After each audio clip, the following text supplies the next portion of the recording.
अस्सलामुअलैकुम वरहमतुल्लाहि वबरकातुहू। सहायक उर्दू अनुवादक 2026 की तैयारी करने वाले सभी छात्र से अनुरोध है कि इस वीडियो को आप शुरू से लेकर के आखिर तक जरूर देखें। जो आप लोग बहुत ही ज्यादा प्रश्न कर रहे थे इसके एलिजिबिलिटी को लेकर के कि इसके फॉर्म कौन कौन भर सकता है, इसमें एज लिमिट क्या है, और साथ ही साथ बहुत सारी ऐसी जानकारियां हैं जो कि अभी तक बोर्ड से नहीं आई है, वो सभी प्रश्न कर रहे थे।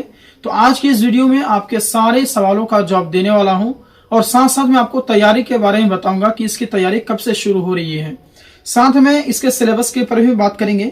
यानी कि कहने का मतलब है कि एज लिमिट हो, चाहे आपके डॉक्यूमेंट्स को लेकर के आपके जो सवाल रहते हैं उसको लेकर के हो, और जो उर्दू अनुवादक का सिलेबस है उसको लेकर के हो। बहुत सारी चीजें हैं जो कि आज ही के वीडियो के अंदर में आपको हर एक चीज मिल जाएगी। इसलिए आपसे अनुरोध है कि इस वीडियो को आप शुरू से लेकर के आखिर तक जरूर देखेंगे ताकि आपके एक भी पॉइंट आपके जो है मिस ना हो पाए। और मैं आपसे वादा करता हूं, अगर आपने आज का ये वीडियो देख लिया तो सहायक उर्दू अनुवादक या फिर उर्दू अनुवादक से रिलेटेड आपके मन में कोई भी प्रश्न नहीं बचेगा। सारे आज के इस वीडियो में आपके प्रश्न क्लियर हो जाएंगे। तो आइए शुरू से लेकर के आखिर तक बने रहते हैं और समझते हैं। मैं आपको टाइम टेबल ही बताऊंगा, याद रखिएगा। वीडियो को देखते रहिए, मैं आपको हर एक चीज बता दूंगा कि इसका क्लास का जो है समय कब होगा, कैसे हम लोग इसकी तैयारी में लगेंगे। देखिए, सहायक उर्दू अनुवादक एंड उर्दू अनुवादक दो चीज है, दो अलग अलग चीजें हैं, और इन दोनों के बीच में क्या डिफरेंस है, दोनों की सैलरी कितनी होती है और कौन ज्यादा बेटर है, इसके बारे में मैंने जो है कि एक वीडियो में ऑलरेडी बात कर दिया है। आपने शायद देखा होगा, आपको पता है, खैर वो अलग टॉपिक है। देखिए, सिलेबस एंड एलिजिबिलिटी उसको छोड़िए, पहले इसको समझते हैं। जो एलिजिबिलिटी फॉर सहायक उर्दू अनुवादक, यानी कि सहायक उर्दू अनुवादक के फॉर्म भरने के लिए जरूरी है कि आप इंटर या फिर आप मौलवी पास हों। और इंटर में अगर आप इंटर से कर रहे हैं तो इंटर में आपके 100 नंबर का जो है उर्दू होना चाहिए। मौलवी में यह शर्त नहीं है। उसके बाद में उर्दू अनुवादक का अगर आप फॉर्म भरना चाहते हैं तो आपका जो है बीए होना चाहिए या फिर आपके या आलिम जो है क्लियर होना चाहिए। लेकिन अगर आप आलिम से करेंगे तो कोई दिक्कत की बात नहीं है। लेकिन अगर आप बीए से करते हैं तो आपका जो है उसका उर्दू ऑनर्स आपका होना चाहिए। उसके बाद में राजभाषा के लिए आप लोग जो पूछ रहे थे, तो देखिए राजभाषा का फॉर्म जो भी आता है उसमें आपके येमे चाहिए या फिर आपके फाजिल चाहिए, ध्यान दीजिएगा। अब आइए इसके एज लिमिट के बारे में बात कर लेते हैं कि सहायक उर्दू अनुवादक के लिए इसका एज लिमिट क्या होता है। देखिए, अगर मैं न्यूनतम आयु सीमा की बात करूं कि कम से कम आयु कितना है, तो वो 18 वर्ष है। उसके बाद में अधिकतम की बात करूं, देखिए न्यूनतम में आपके जो है कि उतना जो है भेदभाव नहीं होता है ना। मतलब कि 18 से 17 है ना, ऐसा नहीं होता, बल्कि 18 ही है। लेकिन अधिकतम आयु सीमा ये कैटेगरी वाइज है। अगर आप अनारक्षित वर्ग पुरुष यानी कि जनरल से अगर आप आते हैं तो आप पुरुष हैं, और जनरल से आते हैं तो आपका 37 वर्ष होना चाहिए। और अगर आप पिछड़ा वर्ग, अत्यंत पिछड़ा वर्ग से आते हैं, आप चाहे महिला हो पुरुष हो, आपके लिए 40 वर्ष है। उसके बाद में अगर आप अनुसूचित जनजाति या फिर अनुसूचित जाति महिला या पुरुष में से आते हैं तो आपको 42 वर्ष, यानी कि इसमें 2 वर्ष और भी आपको लाभ मिलता है। डॉक्यूमेंट्स की बात कर लें तो इसमें आपके डॉक्यूमेंट्स निवास प्रमाण पत्र, जाति प्रमाण पत्र, आय और जो है क्रिमिलियर आपके ये होना चाहिए। आप ये बनवा लेंगे, अभी समय है, आप इसके लिए तैयार हो जाइए। उसके बाद में ये तो रही बात, मैंने बता दिया। अब सिलेबस के ऊपर में भी मैं बात कर लेता हूं। और वैसे मैं पिछले वीडियो में जो सहायक उर्दू अनुवादक के लिए जो पीटी का एग्जाम होंगे और मेंस का एग्जाम होंगे, तो दोनों के ऊपर में मैं ऑलरेडी वीडियो बना दिया हूं।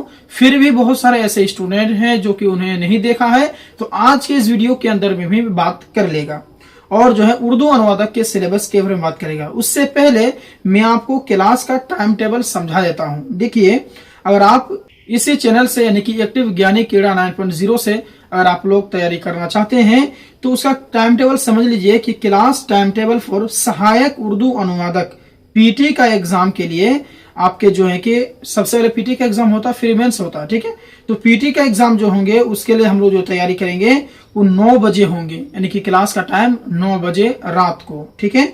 और यहाँ नोट दीजिएगा, नोट में ध्यान दीजिएगा, I will teach on alternate days, यानी कि इसका मतलब ये हुआ कि आपकी जो क्लास है वो आपको एक दिन के बाद एक दिन देखने के लिए मिलेगा। जैसे कि अगर आपकी क्लास आज हुई तो कल छुट्टी रहेगा, फिर परसों होंगे क्लास, फिर उसके नेक्स्ट डे छुट्टी रहेगा। एक दिन के बाद आपके एक दिन क्लास होंगे, ठीक है। अच्छा, और मेंस के लिए आपके 9 बजे क्लास होंगे, वो भी 9 बजे है, पीटी का भी 9 बजे क्लास है और मेंस का भी 9 बजे क्लास है। लेकिन मेंस की तैयारी हम लोग अभी से ही करेंगे, लेकिन इस चैनल पर नहीं, एक और मेरा चैनल है, यूट्यूब चैनल, ध्यान दीजिएगा, उसका नाम है ज्ञान कीड़ा स्टेशन 9.0, उसमें क्लास होंगी।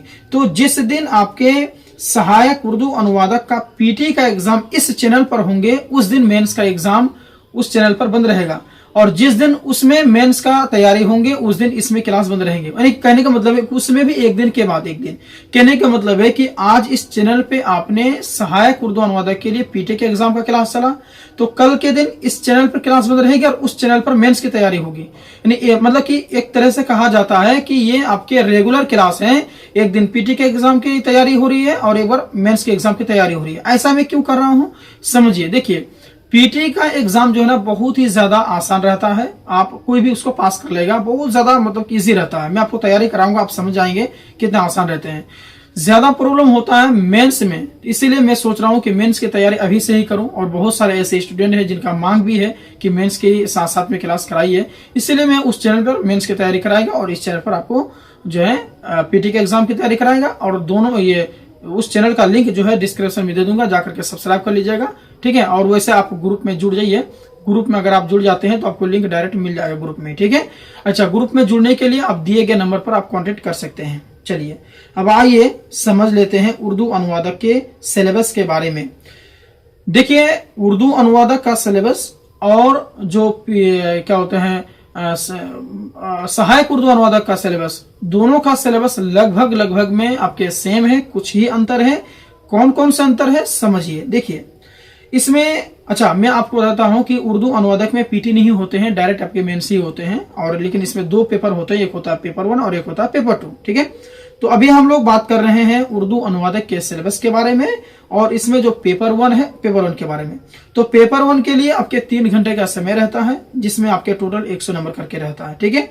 इसमें जो सवाल आते हैं वो आते हैं इल्म बलागत व उरूज से, उसके बाद तज़कीर व तानीस से, वाहिद जमा, उसके बाद में अज़दाद यानी कि उल्टा कह सकते हैं, जिद की जमा अज़दाद, मुहावरे या फिर आप ज़रबुल मसल कह सकते हैं, उसके बाद में इस्तिलाहात हिंदी या उर्दू, उसके बाद मजमून निगारी या फिर आपके मकतूब निगारी, और उर्दू तहकीक नवेसी। ये चीज हो गया आपके जो है कि उर्दू अनुवादक का सिलेबस। और साथ साथ में इसमें भी और भी बहुत सारी चीजें हैं, घबराइए नहीं। और इसमें जो है उर्दू के मशहूर शुरा जो हैं उनके बारे में भी आता है, यानी कि उर्दू अदब जबान की मालूमात जो है आपके अंदर में कितनी है, उससे भी सवाल पूछते हैं। जैसे कि गालिब हो गया, उसके बाद में इकबाल हो गया, शाद अजीम आबादी हो गया, उसके बाद में शौक नीमवी हो गया, अताका कुवी हो गया, जमील मजहरी हो गया, उसके बाद में रिजा नकवी वाही हो गया, कलीम आजिज हो गया, परवेज शाहिदी हो गया, रमज अजीम आबादी हो गया। ये चीज है। उसके बाद में उर्दू के मशहूर नसर निगार जो है, इसके बारे में भी क्वेश्चन आते हैं, जैसे कि कलीमुद्दीन अहमद हैं, उसके बाद में अंजुम मानपुरी हैं, उसके बाद अख्तर और है, और अब्दुल मुगनी हैं, सर सैद अहमद खान हैं, इमाम असर हैं, शकील अख्तर हैं, सुहेल अजीम आबादी हैं, कलाम हैदरी हैं, वहाब अशरफी हैं। ये चीज हो गया। और इसमें जो पीटी का मतलब कि इसी में जो उर्दू अनुवादक के लिए जो पेपर 2 होंगे वो भी आपके इसमें आपके लगभग जो है कि 3 घंटे का समय इसमें भी है। और इसमें कुल नंबर की बात करें तो 100 नंबर है। और हिंदी से उर्दू आपके तर्जुमा इसमें आएंगे, उर्दू से हिंदी तर्जुमा आएंगे, अंग्रेजी से उर्दू तर्जुमा आएंगे। ये चीज हो गया। और दोस्तों यहाँ पर देख सकते हैं, अगर आपको क्लास चाहिए तो इस नंबर पर 8226928812 पर आप लोग कॉल करके या फिर व्हाट्सएप में मैसेज करके क्लास में ज्वाइन हो सकते हैं, क्लास ले सकते हैं, ठीक है। अच्छा, ये तो हमने समझ लिया ये उर्दू अनुवादक के सिलेबस के बारे में। अब आते हैं हम लोग उर्दू ये सहायक उर्दू अनुवादक के सिलेबस के बारे में। दोस्तों मैं आपको कह देना चाहता हूं कि जो सहायक उर्दू अनुवादक में आपके 2 एग्जाम होते हैं, एक होता है पीटी का एग्जाम, एक होता है मेंस का एग्जाम। तो आइए सबसे पहले हम लोग पीटी का एग्जाम के लिए जो सिलेबस है उसको देख लेते हैं। दोस्तों सिलेबस को मैं अभी समझा रहा हूं। सबसे पहले आप नीचे में देखें कि जो अगर आप सहायक उर्दू अनुवादक 2026 के लिए फॉर्म भरना चाहते हैं तो उसमें आपको इंटर या फिर आपके मौलवी इसमें आप मतलब कि आपका क्लियर होना चाहिए, जिसमें आपके 100 नंबर उर्दू होना चाहिए। यानी कि जो मौलवी से करते हैं तो उसके लिए कोई तो दिक्कत की बात नहीं है, लेकिन जो इंटर से सहायक उर्दू अनुवादक का 2026 का फॉर्म भरना चाहते हैं तो ध्यान रखिएगा कि उसका जो है कि 100 नंबर का उसका उर्दू होना चाहिए। उसके बाद में टोटल नंबर की अगर बात कर लें कि पीटी का एग्जाम में कितने नंबर आते हैं, मतलब कि सवाल आते हैं, तो भाई इसमें 100 नंबर का रहते हैं। ठीक है, उसके बाद में ये आपके ऑब्जेक्टिव टाइप क्वेश्चंस रहते हैं। सबसे पहले आपके वाहिद जमा इससे जो है कि 10 क्वेश्चंस आने वाले हैं। ठीक है, 10 सवाल रहने वाले हैं। उसके बाद में तज़किर व तानीस, यहां से भी आपके 10 सवाल आएंगे। अजदाद है ना, तो ये इससे जो है कि आपके 10 सवाल आने वाले हैं। जनरल नॉलेज इससे भी 10 सवाल आएंगे। उसके बाद में हिंदी से उर्दू 30 नंबर का, और उर्दू से हिंदी ये भी 30 नंबर का। यानी कि इसको अगर आप जोड़ेंगे तो आपके 100 नंबर हो जाते हैं। वाहिद जमा, तज़किर व तानीस, अजदाद, जनरल नॉलेज, हिंदी से उर्दू, उर्दू से हिंदी, ये आएंगे। उसके बाद में जो इसके जो प्रीवियस ईयर के क्वेश्चंस किस टाइप के थे वो भी मैं आपको नेक्स्ट वीडियो में बता दूंगा। आपको घबराने की जरूरत नहीं है, सारी तैयारी आपको इसी चैनल से कराई जाएगी, फ्री ऑफ कॉस्ट, कोई चार्ज नहीं है। लेकिन अगर आप बेहतर तैयारी करना चाहते हैं, मैं जितनी भी क्लासेस कराऊं सभी का पीडीएफ आप चाहते हैं, तो उसके लिए जो है या फिर अदर मतलब की जानकारियां जो कि सहायक उर्दू अनुवादक से रिलेटेड है, आप हमेशा अपडेट रहना चाहते हैं, तो उसके लिए आपको ग्रुप में जुड़ना पड़ेगा। इसके लिए आप जो सबसे नीचे में जो देख पा रहे हैं कि 8226928812 इस नंबर पर आप लोग व्हाट्सएप में मैसेज करेंगे। आपको जो है कि उसमें फीस है कुछ, यानी कि 149 रुपया भी ऑफर चल रहा है, तो 149 रुपया का फीस है। ये अगर आप पेमेंट करते हैं तो आपको व्हाट्सएप ग्रुप में जोड़ दिया जाएगा। साथ ही साथ आपको ढेर सारे जो है पीडीएफ भी दिए जाएंगे, और उसके बाद में जितनी भी क्लासेस होंगी सबका नोटिफिकेशन आप तक पहुंचेगा, और सबका पीडीएफ आपको मिलेगा, टेस्ट वगैरह हर एक चीज होंगी उसी में। ठीक है, इसके अलावा दूसरा जो है कि फीस नहीं है, सिर्फ 149 में। अब आइए हम लोग ये समझते हैं कि सहायक उर्दू अनुवादक के लिए जो पीटी के एग्जाम होंगे पहले, उसमें अगर आप पास कर लेते हैं उसके बाद आप किस में जाएंगे, मेंस में। तो मेंस में आपके 2 पेपर होते हैं।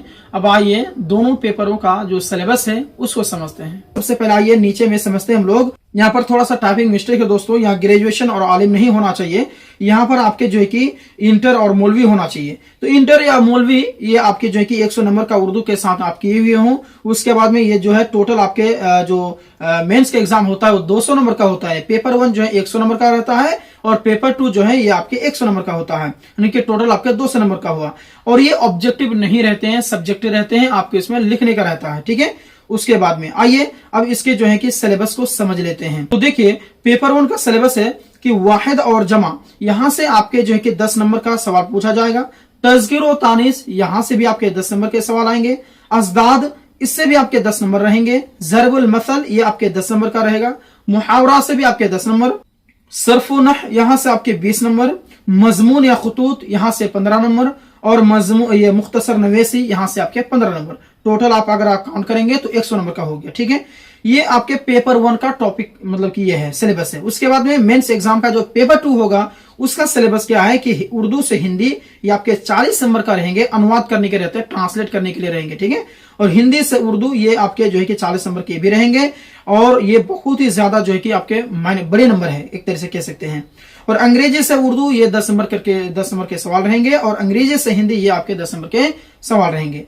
टोटल नंबर आप इसको अगर आप कैलकुलेट करेंगे तो आपके 100 नंबर हो जाते हैं। ठीक है, और मैंने पहले ही बताया कि ग्रेजुएशन और आलिम नहीं होना चाहिए, मतलब इंटर और मौलवी होना चाहिए। ठीक है, इसके ग्रेजुएशन और आलिम जो है ना ये आपके उर्दू अनुवादक के लिए, सहायक के लिए नहीं है। ठीक है, तो ये हुआ, आपने समझ लिया। अब मैं आपको बता देना चाहता हूं दोस्तों कि ये जो आपने आज के इस वीडियो में सारी चीजें समझे कि इसका जो सिलेबस क्या है सहायक उर्दू अनुवादक का या फिर उर्दू अनुवादक का, साथ ही साथ आपने इसके क्राइटेरिया को भी समझा। बाकी ये वीडियो कैसा लगा कमेंट बॉक्स में जरूर बता देंगे, और साथ ही साथ जब इसके विज्ञापन आ जाएंगे उसमें क्या चीज रहेंगे वो आपको हर एक चीज बता दिया जाएगा। और ये सारी चीजें मैं जो बताया हूँ 2019 के अकॉर्डिंग बताया हूँ। ठीक है, बाकी ये वीडियो कैसा लगा कमेंट बॉक्स में जरूर बता देंगे। वीडियो पसंद आए तो इस वीडियो को लाइक करके इस चैनल को सब्सक्राइब करके हमारे साथ जरूर जुड़ेंगे। मिलते हैं एक और नई जानकारी के साथ एक और क्लास में, तब तक के लिए धन्यवाद।